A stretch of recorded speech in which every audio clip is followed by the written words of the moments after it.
What is metaphysics? Today, we are going to create a baseline of understanding of some deep concepts called metaphysics. As a philomath, I like studying seemingly random things. I found studying metaphysics to be unlike other types of learning as it follows different neural pathways. I've also noticed that no matter how broad my interests, they all seem to be ultimately united through metaphysical understanding. This is something that I found makes it quite uniquely and deeply rewarding to invest my energy and attention on. And I found that even merely examining why metaphysics works and like how everything is united, that alone gives me a pragmatic advantage in like the way I approach my every day-to-day life. It's what my channel is going to be about. It's going to be about spirituality, metaphysics. Psychic actually just means spiritual, right? Mental plane kind of stuff. And how to actually apply it to your life for your benefit. I like to think of metaphysics, it's a theoretical tool, but it's also something that can be harnessed. Just as much as math is really fun when you get into understanding that it is its own language that describes things, right? Like math is just measurement and it's describing the size, the shape, or the characteristics of things. And so the theory behind it helps you be able to visualize things that you may not actually be able to see. Same as like behavioral science, right? Another theoretical tool that we can never really know what's going on inside someone else's brain. We can never really know what their thoughts look like or are made of, or where their perception takes them inside. But science has helped us gather enough evidence from those willing to share, willing and able, or, however they came to be able to share with us, in theory, that we can find patterns in that help us in practice. I'm super excited where this could lead.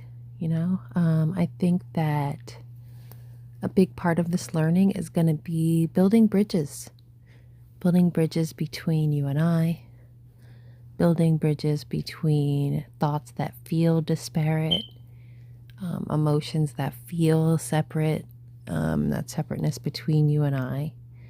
And we can build a bridge to meet each other somewhere in the middle in a special place that we create. And we're going to build that bridge through language, through the language around metaphysics. So what even is it, right? Like, I keep saying this. Well, metaphysics is the branch of philosophy that studies the fundamental structure of reality.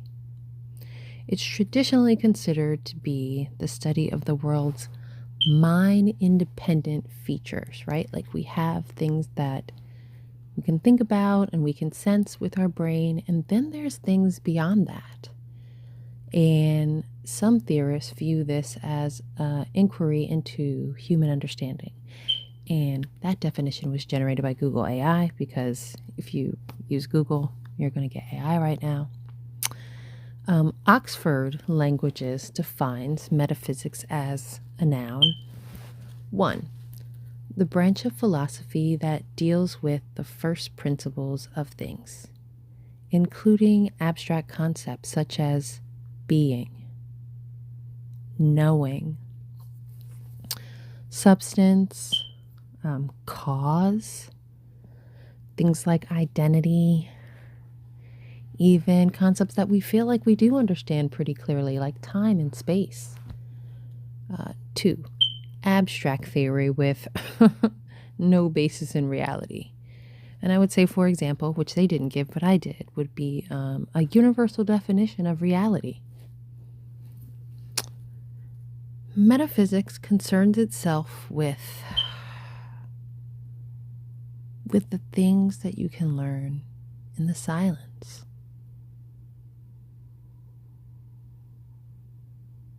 Metaphysics is, I like to think of it as the invisible chasm between consciousness and knowledge, between awareness and understanding.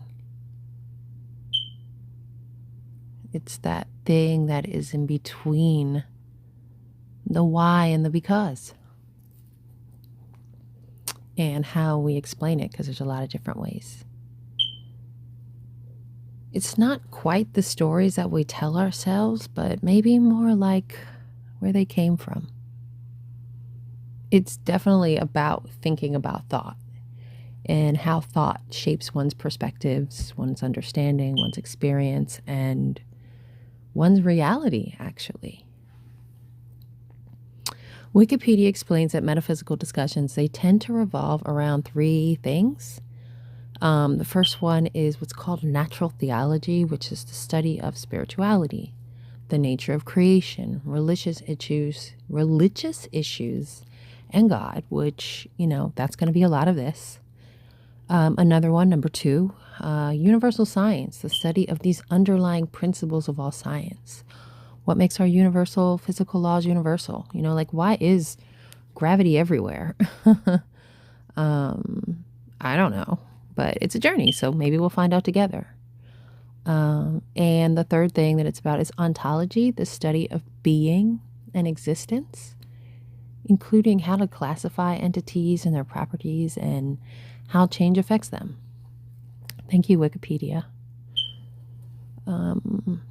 And I would say arguably amongst these, it would include interplay around the semantics of language, right? Like how the language can affect the way we think about things, and depending on even what language you speak, right? Like that'll be a whole nother blog. But for me, another thing that I've been sort of resonant with recently is synchronicity, right? The concept of these synchronicities between the different branches, and just a lot of different things that I see, fractals around, parallelisms. Isn't it interesting how science can be used to quantify spiritual concepts? Like even the word energy, right? Like we can understand energy through science, but it definitely fits the same way when we're talking about metaphysical science as well. So where we don't have language, we're able to borrow language and borrow those concepts and that understanding. Like I'm going to love to chat with you all about that and generate all that kind of stuff with you all, right? Some people, they want to do this through different channels, right? Like they might like plant medicine or more extreme things, but I don't think there's a wrong way. But because there's no wrong way, I just like the old school, like going within.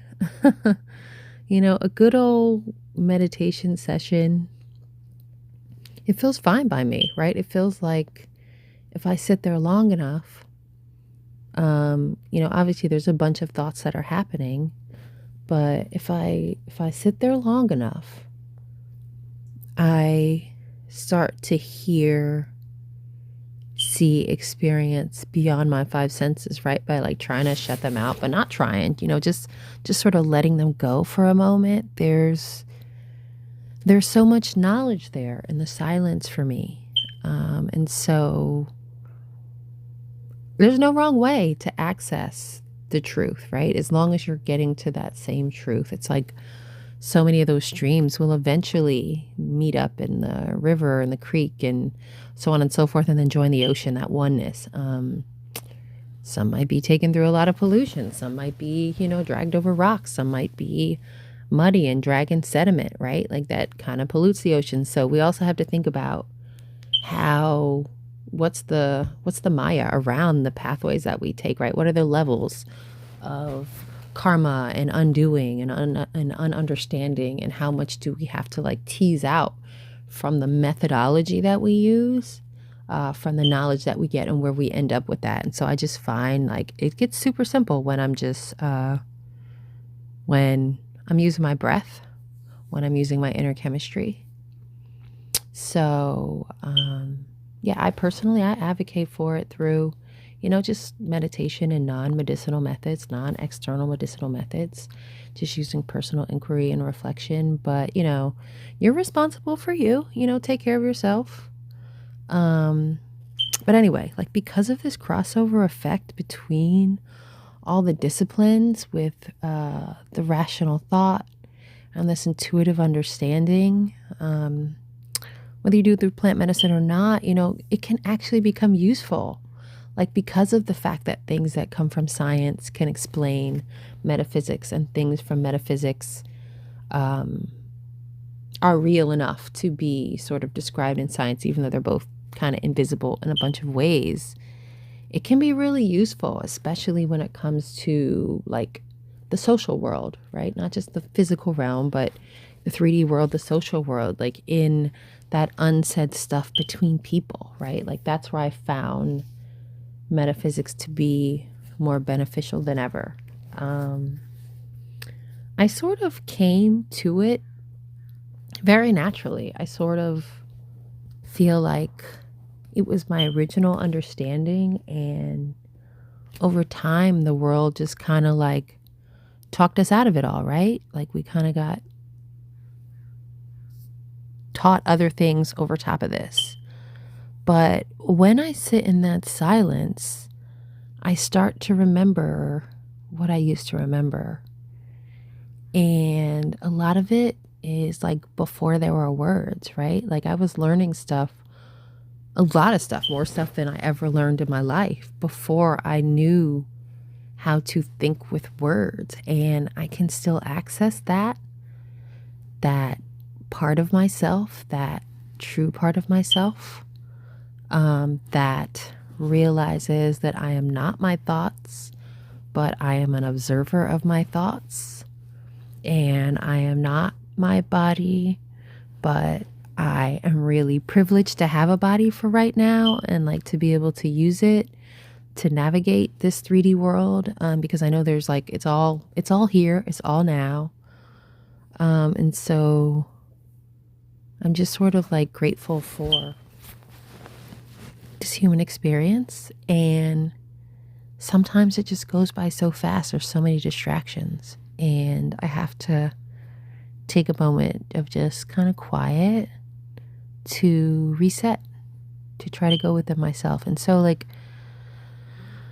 I do body scans. You might have seen me kind of moving around a little bit. I hold tension in my neck and my shoulders. There's other people who can tell you exactly where you hold your tension says something about the type of stress that you're carrying too. So that's interesting. That would be for a whole nother vlog one day.